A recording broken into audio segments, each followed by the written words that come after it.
gives you something to do, just do it. And in doing it, don't quit. Remember, if you're going through hell, keep going. You have a destiny.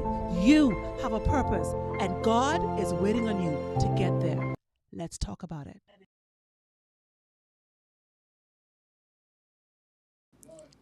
Hello and welcome to Let's Talk with Samantha Williams. I want to encourage you before we begin to please subscribe to this channel. Go ahead and go ahead and share this episode with anyone who you feel can benefit from this episode today, because it's going to be something. We have a very special guest with us. She is a wonderful individual. I mean, she has the purest heart, and she cares about people. And for the most part, I know that she truly desires persons to get from where they are to where they need to be. And so, without further ado, let's welcome with us here Ava Williams. Thank you. Hi, Ava. Hi. Listen, yes. I'm so happy you decided to join us today. And you know it's been a minute, right? Yes, it has. It took a minute. Yes, it took a minute. But I'm so happy that you were able to get here. And I know in God's time. Yes. It's all in God's timing, Absolutely. right? So nothing before its time. So I'm just happy you're here now. Thank you. Right? Me too. It's a so, pleasure. Tell me, how do you feel about sharing with us today? Honestly, it's always humbling to have an opportunity to share your story. Mm-hmm. It makes you're vulnerable, but it keeps you grounded. Yeah.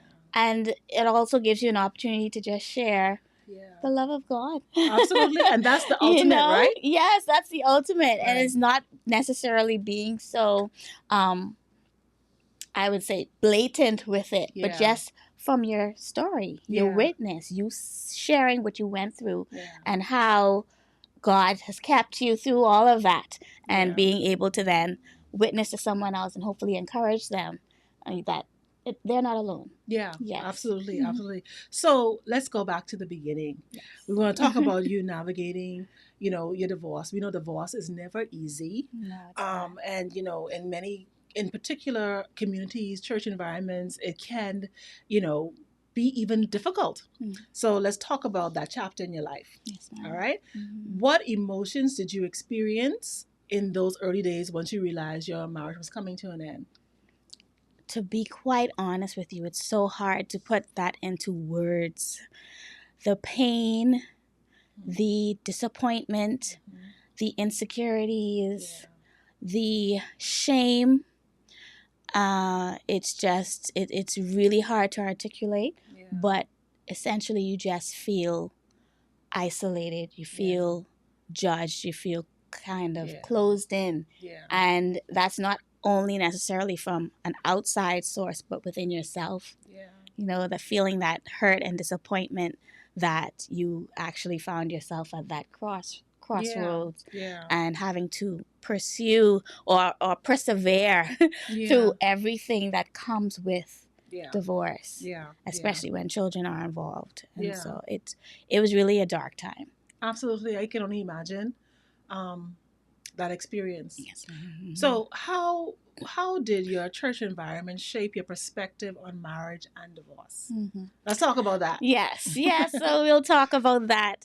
To be quite honest, growing up, I always thought of divorce as a bad word, almost like a curse word, because we were always taught that divorce is not an option. Right. Divorce, I don't want to take it to the extreme to say it's a sin, but, it was just so taboo. Yeah. And we always, looked at it as such. And I never in a million years would have imagined myself going through that. Yeah. But my church, which I'm grateful for, it has molded me into the woman I am today. Awesome. Thank God for my parents, godly parents, that kept us grounded within the things of God and kept us in church. But of course, there's times when that can the teachings per se, when you maybe have not had a particular exposure to other things, it makes it more of a shock when you do experience something. And so it almost makes that condemnation or that fear and hurt and anxiety and disappointment even that much more. Yeah. Because you were taught that this is not something that should happen. Absolutely. Right.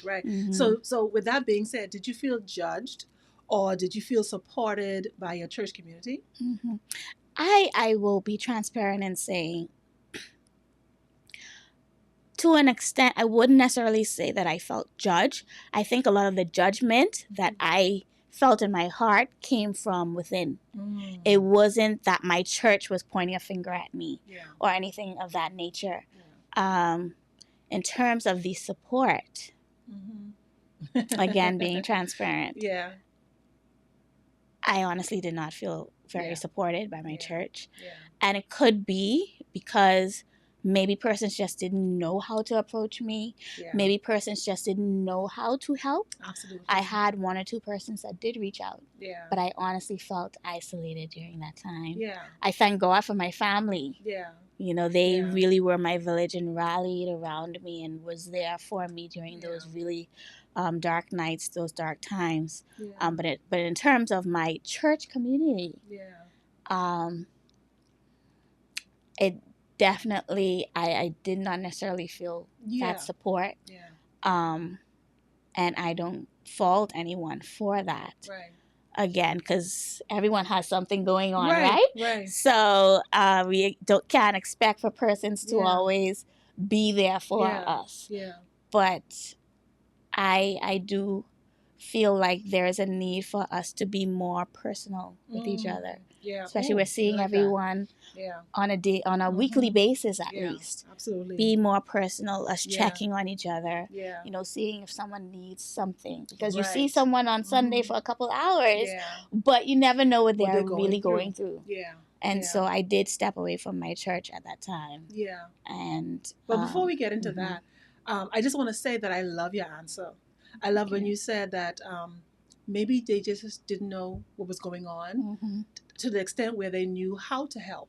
Sometimes people don't know how to help. They don't have the words to help, you know. And then so we have to extend grace. You know, you know, this is our community. And you know, I truly believe, despite whatever, I think our community genuinely loves us. I do. You know? I do. So when these kind of things happen, we may not feel good in the moment, but at the end of the day, you know, I think we have to extend grace to them because a lot is going on in other person's lives. And sometimes they don't have the language to even be able to show help or how to help.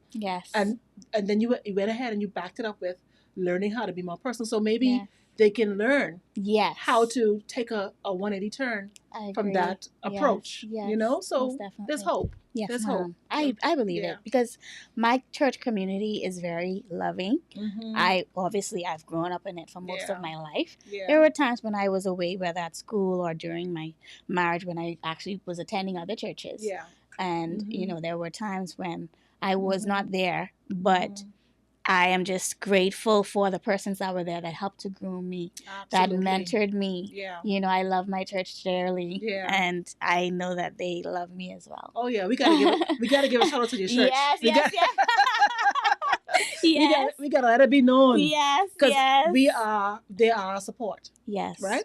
So, going back to your marriage, what was the hardest part about reconciling your faith and your decision to leave your marriage? The hardest part for me, to be quite honest, me and God had some very deep conversations because it really did rock my faith. Because again, we all have those moments where we say, well, why me? You know, you ask that question. What is this? Right? How? Like, me? Why me? You know, and so you have those questions with God saying, I believed in this thing. I feel as though I followed your principles as to what you wanted me to do. Why is this happening? So I had to have those very honest conversations with God and with myself. And really try to, like you say, reconcile the two. Bring both perspectives together and understanding that things don't always work out the way that we want. We have to still believe we have to still have that faith. Yeah. When we think about the boys in the fire. yes, they said he can save us, but even if he doesn't, I'm still gonna he's trust. still, thank you, Yeah. he is still God. Yeah. And so we have to be able to always keep that as that overlying principle, you know, in our faith walk. That yes, faith. Sitting in this chair, I have faith that this chair is going to hold me up. Yeah. But if something happens and it doesn't, that doesn't necessarily mean that I don't believe in the chair anymore. Right. Exactly. You know, that's exactly. Yeah. So right. just being able to accept what has happened, say the serenity prayer. That's what really helped a lot with me too. Still hold on to my faith even while going through a very dark time. Yeah. I could imagine probably even feeling some form of anger. Absolutely. You know? The Bible does tell us, we can be angry but not to sin. So I can imagine feeling some level of anger and questioning and asking God. And what I love about God is He allows us to do that. Yes, He does. I love that about Him. I love that about Him. Yes, because we had it out some nights. We had it out, and sometimes we still fall short. Obviously, we should not necessarily act out in anger, but a lot of times we find ourselves still doing that. Yeah. And it still is that learning process, being able to practice the fruit of the Spirit, self-control. Yeah. If I messed up today and I allowed my anger to get the best of me, being able to then think about the triggers and what it was that made me not be able to restrain myself and be able to, identify that and not allow it to trigger me again. Yeah. Or if I see it's going toward that time, okay, let me remove myself from the situation, and so on and so forth. So clearly you grew. Yes. So how did you greatly understand? Thank God for that. Yes. so how did your understanding of God's grace change during this time? So this we talked about having tissues. Yeah. This is the part. His grace. I truly. I have this thing when people ask, "Oh, you're a Christian?" Yes. So how does it make you feel, or how do you know that that's the right religion or anything like that? I always tell people, I honestly don't have a perfect answer for you, but all I can tell you is what I experienced. Yeah. I experienced the love of God. Yeah. I experienced the grace of God. Yeah. So I cannot put it into words and give you something tangible to say, this is why. Yeah. Yes, I can give you the Bible, but not everybody. Some people need something that's more heart. Yeah. It's more personal. Yeah. And so for me, that's what I am so grateful for, that grace. Feeling His grace, feeling His love. Wow. Physically, some nights when I'm crying in my bed, feeling His arms around me, hearing His voice audibly. Wow. Saying that I am here. Try not to. But it was His grace. Ooh. God is so real. His love. Like they say, stretches, as far as the east is from the west. Like His love never fails. And I am so grateful. Because even when we fail, our love fails, clearly. Right? Yeah. But His love never fails. Never fails. And His grace is sufficient. Yes. Woo. Yes. I felt that. Yes. I felt that, Ava. Amen. Yes, thank God. I felt that. Now, tell me, did you ever feel like that the difficult times took you over? Like, did you ever feel like this is just too much? Absolutely. I don't want to do this. Absolutely. Yeah. Absolutely. And how did you handle that? And what did you do? To be honest, I went through a time where I really self-isolated. And there was a friend of mine that came to me. He said, Ava, I know you're going through a lot. He said, don't lose your light. You're losing your light. Don't lose who you are. And I tease with my children, with Mufasa and the Lion King, and that scene, where he's like, remember who you are. And so it's kind of like that, right? I like that, Ava. You have to remember. Yes, remember who you are. I like that. Yes. And so for me, that was a turning point.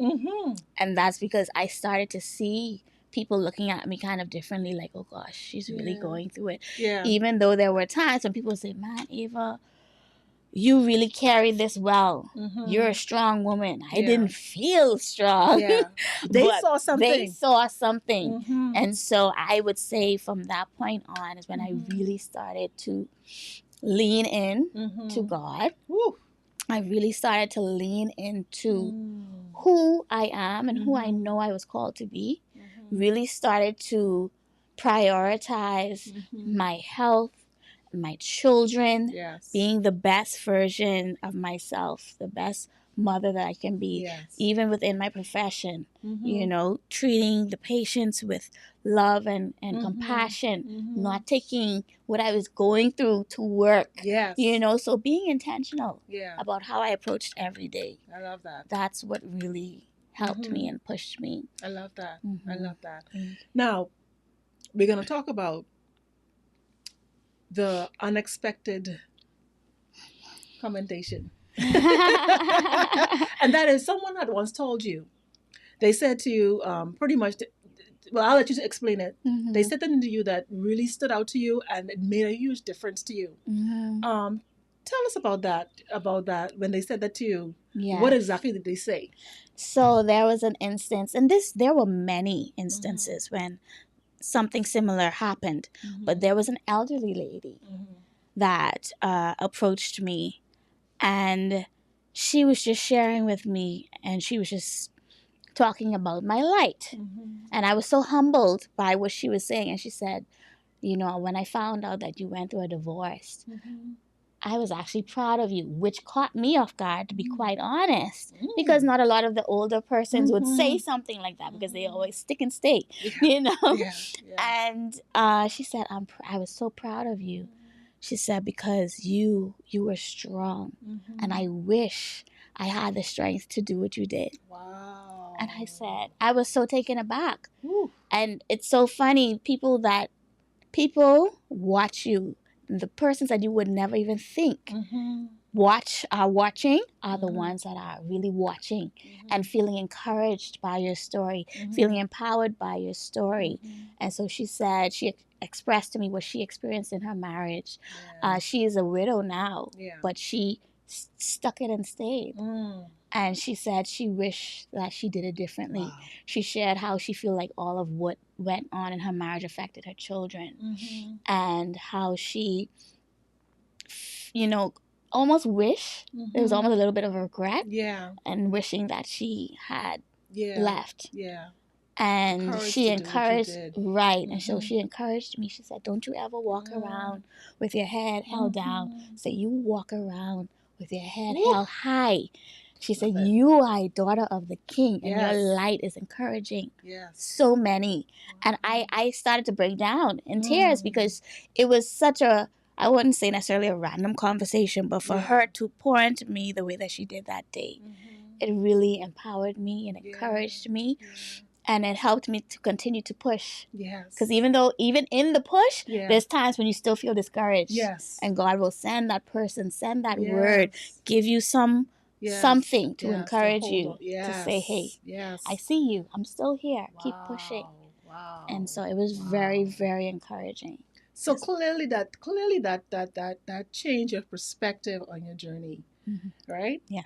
And so, wow, I need to just take that in, because here it is. You got validation. Exactly. You got vindication. Yes, you got so many things wrapped up into that, into that. And not that you were looking for it, but God knew you needed it in that moment. I sure did. You know, and here it is. This person came with this amazing word that said, you know what, you know, it's okay. You know, I wish I could have done what you did. Don't allow anyone to make you feel like that was the wrong thing decision, to do, or it was a bad thing to do. God is not judging you. God understands. And if God understands, who are we? We need to understand too. Agreed. You know, so wow, I can imagine that changed your perspective. And in changing your, because I know you said it made you feel a certain way. How did that change your perspective? Like when you entered spaces, you know, how did you portray yourself moving forward? How? I would say the biggest thing would be confidence. You know, as women, we always have a tendency to feel scrutinized. You know, like the magnifying glass is always on us. And of course, through that time, that is greatly how I felt. Yeah. I felt very self-conscious of where I would go, the people, you know, that I would interact with, because, you know, you feel judged, you feel condemned, you feel shame. Yeah. From that point on, when my growth really started, I made it a point, I was intentional to be confident in my conversations, to have that eye contact with anyone, to always share or allow for that light. And that's something that keeps resonating. Let your light shine. And that's biblical. That's what we are. Yeah. Yeah. We are supposed to let our light shine. Yes. And that is something that I would, even when I'm going into public settings, I would just kind of, you know, undergird myself and prep and say, okay, let's go, Ava. Let's go. Absolutely. You got this. Yeah. Not, you know, not to think about past or worry or anything. And I always pray, say, God, especially again, whenever there's opportunities for conversation, I always say, Lord, allow for your Holy Spirit to speak through me.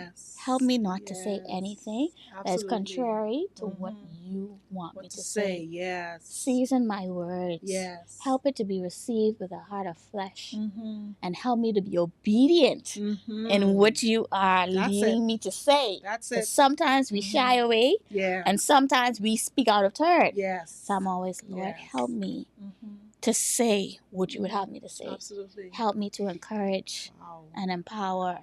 And that is really my desire. Wow. That was a word. Yay. Yes. Thank you for that, Ava. Thank you so much. I'm sure someone who's listening will be able to receive that and apply it to their lives. Yes. Yeah. So thank you so much for that. Thank you so much for that. You. Now, you mentioned that things can be strict when it comes to ending marriages from a church perspective. Now, I know we already discussed that initially, but let's just go a little deeper. Sure. You know, talk about that a little bit. Sure. So, for persons that may know me, know that I've always danced in church. I'm a dance minister in church. Yeah. And during that time, I learned that, again, if you remember me saying, I had stepped away from church. So I hadn't really attended church for about a year. Yeah. And so the dance ministry suffered a little bit, but thankfully there were leaders that were able to step in and kind of bridge that gap in my absence. And so during that time, I would have never thought that I would then be appointed to, I guess, more leadership. Yeah. Which is exactly what happened. I get this call, and I am told that I've been appointed as the district dance leader for, you know, our entire district. Right. And I said, me?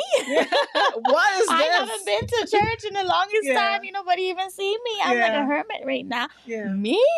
I'm in no mental place or anything to do this. And so I really did not pursue or do anything to actually accept the position initially. But then it started to, I started to get that conviction. You know, you start, the Holy Spirit starts to give you that unrest. And so I reached out to my pastor's wife, and I asked her, I said, you know, are you aware that I got divorced? She said, yes, I'm aware. And so I asked her, I'm not sure of our stance in terms of leadership, because I always thought that if you were divorced, you couldn't hold any type of a position in our church. And so she said, no, Ava. Essentially, I'm going to tell you what she said. She said, go with God. You are anointed and appointed for this time and this season. Go with God. And essentially, she just was refuting any thought that I had that because of what I went through, that I was inadequate or, you know, not able, to hold a particular position. And so she encouraged me, and I'm so grateful for her. Yeah. She knows who she is. I love you so much. She has definitely been a mentor in my life, especially as it pertains to dance ministry and the arts in general. And it definitely was an eye-opener for me to say, who are we as human, as people, to judge another person and say, because of this particular stain or thing in your life, you cannot do this. Right. You cannot do that. Right. It is not for us to judge. No. We cannot condemn anyone. Right. Because we are all God's children. Yeah. He is the judge. He's the judge. Yes, absolutely. And so we always like to speak about David. Yeah. You know, God called him a friend. God loved David with all of his stuff. All the stuff. You know, David had some stuff. He had some stuff. Listen, David. So how can we say, oh, you did this thing? You cannot. Yeah. It's not our place. No, it's not. If God called you, do the thing. I actually did a video about something like that the other day. I felt led. Wow. Do the thing. God will equip the calling. Yeah. Do the thing. Wow. So, that was good. So, what was the turning point where you felt like you were moving past the stigma? Because I could hear, even by these answers and the questions I'm asking you, I could hear the strength from one question to the next. I can see, you know, it's amazing. Yeah. So tell me how, you know, what was the turning point that helped you move past the stigma, like truly move past it? If I can be honest with you, I can't pinpoint one particular point. Yeah. I feel like it was just a succession. It was just a gradual growth. Yeah. And it's almost like, as of late, it feels like time is just going so fast. Yeah. So it's almost like the time goes, and when you realize it's December and you see, oh, all of this has happened. That's really how I feel in my journey. Yeah. I don't necessarily feel specifically when the growth happens, but when I reflect, I look back, I can say, oh, wow, I'm grateful. Look at where I am now versus where I was at that time or at that stage. Right. That month or day. It's so empowering and humbling, and I feel grateful to see the growth. Yeah, that's the thing. You were able to get past it. Yes. I guess that's the key. That's the key. That's the key. You have to. Now, how did God reveal Himself to you in new ways during this season? How did God do that? Like, and you know our God, how He operates. Listen, He stayed doing things. I tell you, right? He always doing something. So let us know, how did He reveal Himself to you in new ways during the season? I would say I experienced God as a lover during this time. I always knew God as, in my personal walk leading up to that time, as God. Yeah. You know, as a daddy. Yes, daddy. Yeah. You know, that's always what I experienced God as. But during this time, He became the lover. Oh, wow. He became the best friend. Oh, wow. I would have those, like I say, those personal conversations with God. Like, God, you know how I'm feeling right now. Yeah. I am feeling frustrated, you know, screaming, just yelling. You know, times when I might say, God, it's too quiet. You feel lonely. You feel sad. You know, I was honest and vulnerable with God.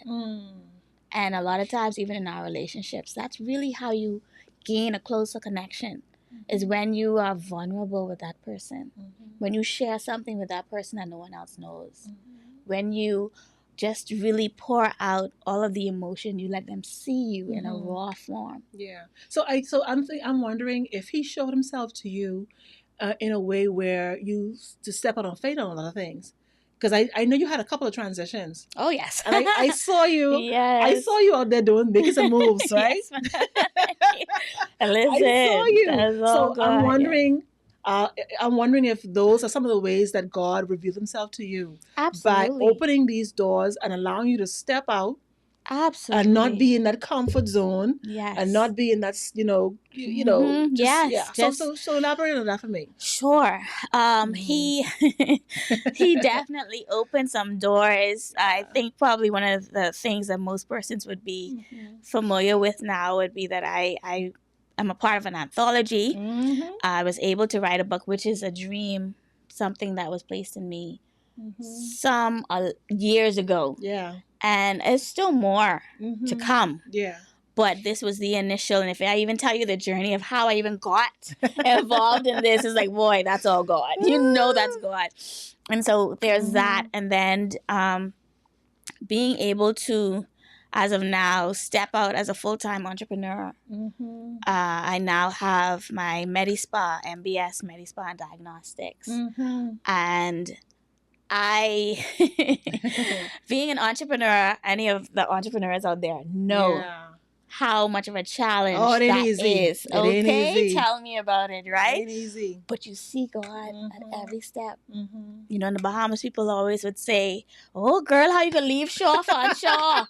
You know, I work in the medical field for 15 years. Girl, how you going from that to that? What you doing? Okay, but it's all God. All God. All God. And I see him at every step. Yeah. And so, of course, those opportunities and those open doors clearly were life-changing. Yeah. And I can see God in them, how he's showing himself to me. Absolutely. And there's other things that would have happened, whether, you know, it's certain connections. Yes. Connecting with certain people. And I feel like that's a big thing for me as of late. Yeah. Being able to really step out of my comfort zone and create connections with persons that wouldn't seem, you know, the likely connection, the likely friendship, the likely mentorship. Like I can see him at every stage. Like, okay, go speak to that person. Okay, someone will come to me, you know, okay, mentor that person. And so I'm just, I'm seeing it. And I'm so grateful. Woo! Listen, I feeling this. Yes. I am feeling this, Ava. Yeah. I'm feeling this for you, and I love this for you. Thank you so much. I really, really do. God, you know. But I want to mention, you had mentioned the anthology. Yes. This is the book, so we're gonna take a moment and talk about it. I got it right. You got a copy right here. Yes. It's called The Golden Key. Yes. An anthology featuring the power and wisdom of Bahamian women. Yes. So this is the book that Ava is a part. Yes. And so I would like to take this opportunity to say congratulations, Ava, for this momentous occasion and for you know, being a part of this. Yes, ma'am. I know it was a group of you who did this, but I'm going to talk about you because, you know, this is your story. Yes, ma'am. Yes. But not to negate the other persons who would have participated in it. They did a great job as well. Oh, absolutely. You know, but I'm so grateful for your part in it, right? And so I want to mention that we're going to do a giveaway with the book. Actually, we're going to have 2 giveaways today. Ava is going to give away a signed copy, right? Personalized. A personalized copy. And also, I'm going to give away this copy that I have. So you're going to get 2 copies. So whoever the lucky winner is, you're going to get 2 copies. So what I'm going to encourage you to do is type Golden Key. Yes. Type Golden Key in the comments. The 7th person who types Golden Key in the comments is going to win 2 copies, a signed copy, and of course this copy that I have here today. All right. Now you can go ahead and share that. If whoever wins it can share the copy with one of their friends. You know, don't keep all to yourself. That's share the story, share the knowledge, share the wisdom, share the love. Yes. Okay.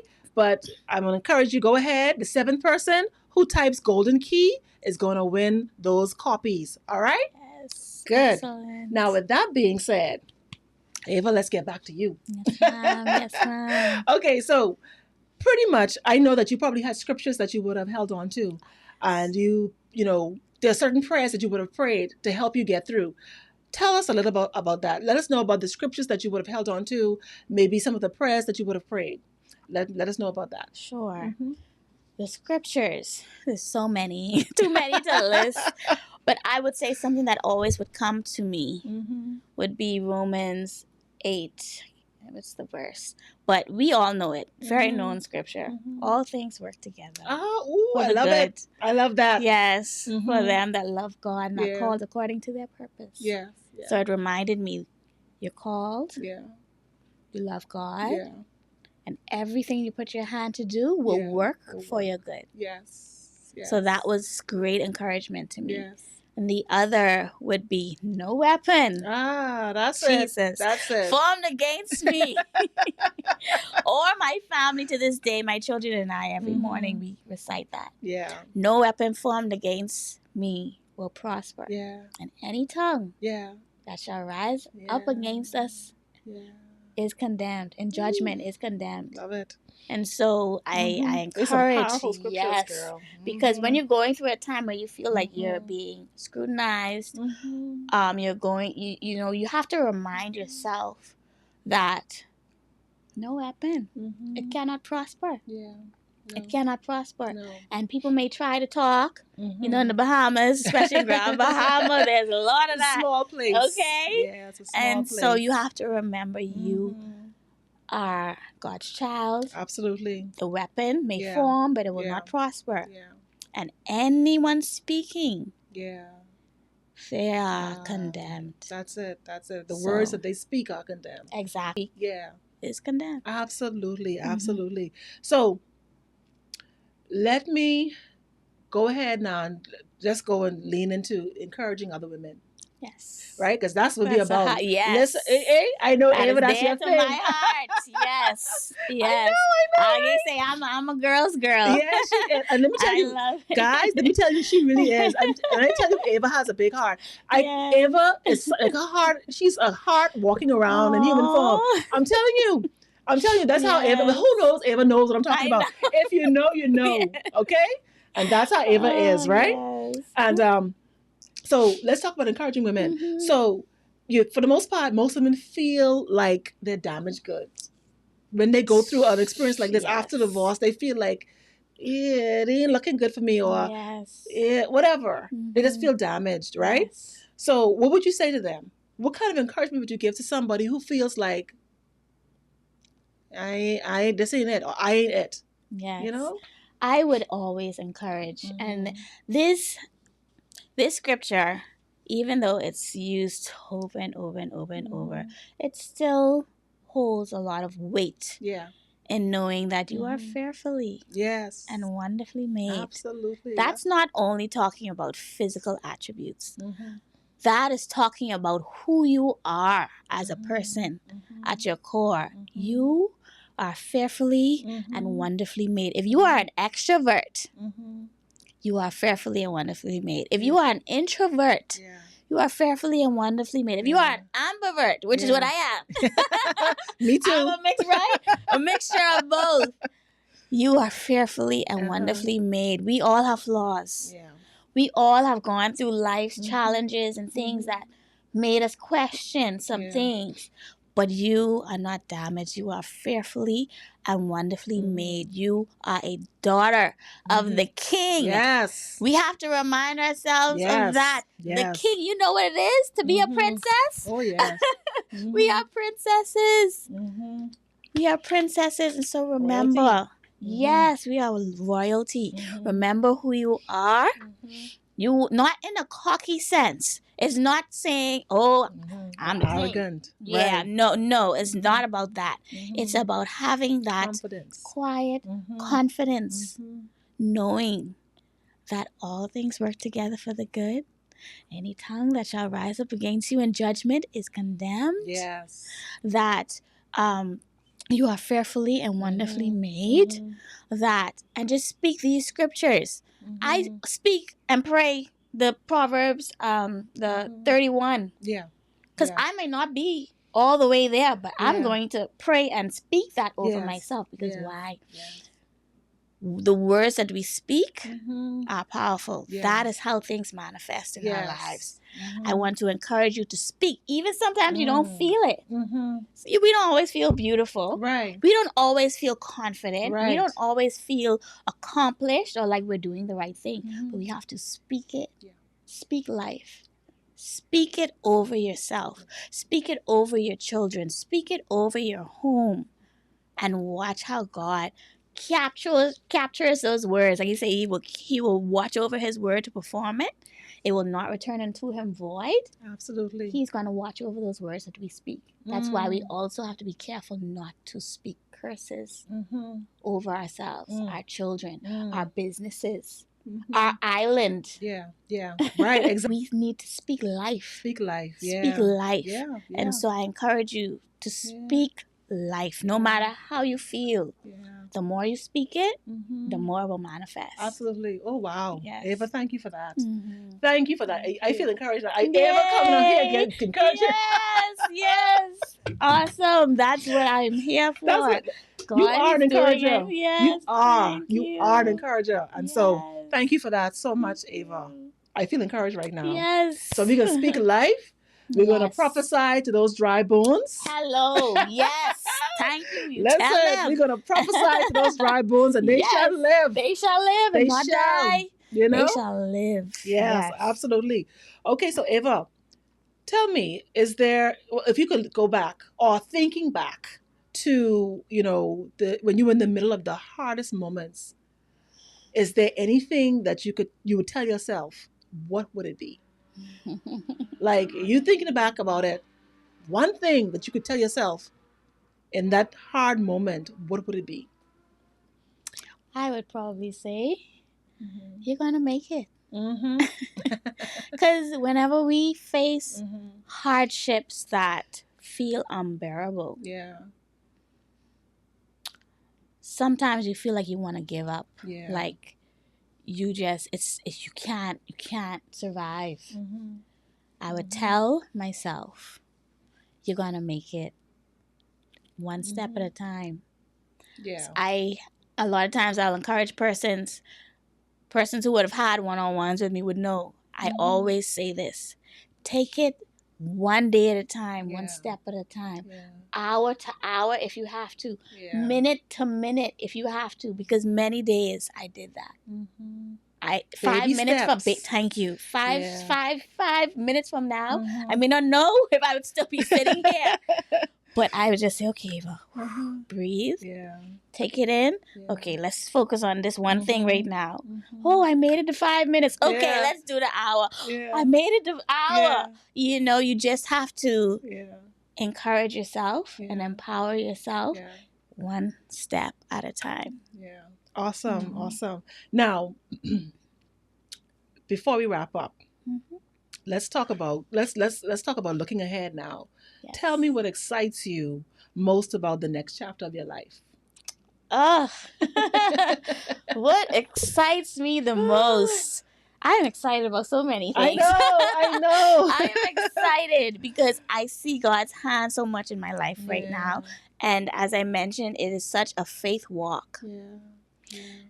All of it, from entering into the dating world, having your own business, single parenting, co-parenting. Let me say that, co-parenting. Other opportunities such as book writing and other businesses and opportunities that come along. There's so much. And there's so much that sometimes I say, God, I am one person. Why are you telling me all these things? Why are you putting all these things in my heart to do? How am I supposed to do these things? But when I look at now, and years ago when I would have had some thoughts, I would have never thought the Medi Spa would be open now. And it is open and functioning and growing. And it is just God. So be excited when God gives you something in your heart. Don't throw it away or throw it to the side and be like, I can't do that. That's it. Just do it. Just do the thing. Yes. Do the thing. Do the thing. Yes. Yes, just do it. Yes, just do it. Yeah. Do it. Absolutely. He chose you for that. Yes. And he put it in your heart for a reason. God gives you something to do, I tell you. Just do it. Listen. Yes. That's my mantra. Yes, ma'am. Absolutely. Yes. And you be encouraged. You be encouraged. Because this is amazing. You are giving women a platform to just speak and encourage. Thank you. This is amazing. So you continue to do it. Yes. I will. Yes. To God be all the glory. Yes. As long as he goes with me, I will continue to go. Yes. And thank you so much for that, Ava. Of course. Thank you. Yes. All right. Now, is there anything, well, no, pretty much you said that you shared your heart regarding how persons can handle their situation when they traveling this same road. Yes, ma'am. Now persons may want to reach out to you. Oh, yes. And they want to know what you're doing and how they can reach out to you. Now I know I haven't been to the Medi Spa yet, but guess what? Ava, Ava, I know. set my spot because I come. Yes. Whenever you're ready. I come and get all the services. Yes, good. All the services. Excellent. And more is coming. So listen, more coming on board. Yes. So, but let our audience know how they can connect with you, how they can be a part of your services. Definitely. Whatever they need to know, let them know. Sure. Mm-hmm. I guess I'll start with the book. It is live on Amazon. You can purchase the ebook, or you can reach out to me if you want to pre-order a personalized signed copy. And also send me an email. If you have inquiries about the Medi Spa, the email would be mbs therapy and diagnostics @gmail.com. Of course, social media. This is the social media age. So there's Facebook, my name, Ava Williams. There's Instagram, my nickname, Ava Smiles 002. And TikTok as well, which is Ava Will 2. And so feel free to reach out to me, DM me, whatever you fancy, whatever you need. I will be glad to assist you. Thank you. Awesome. Yes. Thank you so much, Ava, for sharing your heart with us today. Thank you for allowing us to see what your journey was like. And we know with healing, it's a process. So we know it's ongoing. Yes. But I love to see the strides. I love to see the steps. I love to see how God is working in your life. So thank you so much for that. When I think of your story, I'm reminded of the name Jehovah Rapha, the God, the Lord who heals. Yes. He heals and restores. Yes. Amen. Yes. So, I can see so much restoration in you. Thank you. I can see so much that God is doing in your life. And so I had to just mention that. And I thank God for leading us all. Thank God for strengthening us all. Okay? So thank you for that, Ava. Thank you for the opportunity. I appreciate it. Absolutely. Yeah, Again, thank you so much. It's been a blessing having you here with me and my wonderful guests. And I look forward to seeing you next time. And with that, I would like to say, let the redeemed of the Lord tell their story, for he has delivered you from the hand of your enemy. Are you ready to tell your story? Let's talk about it.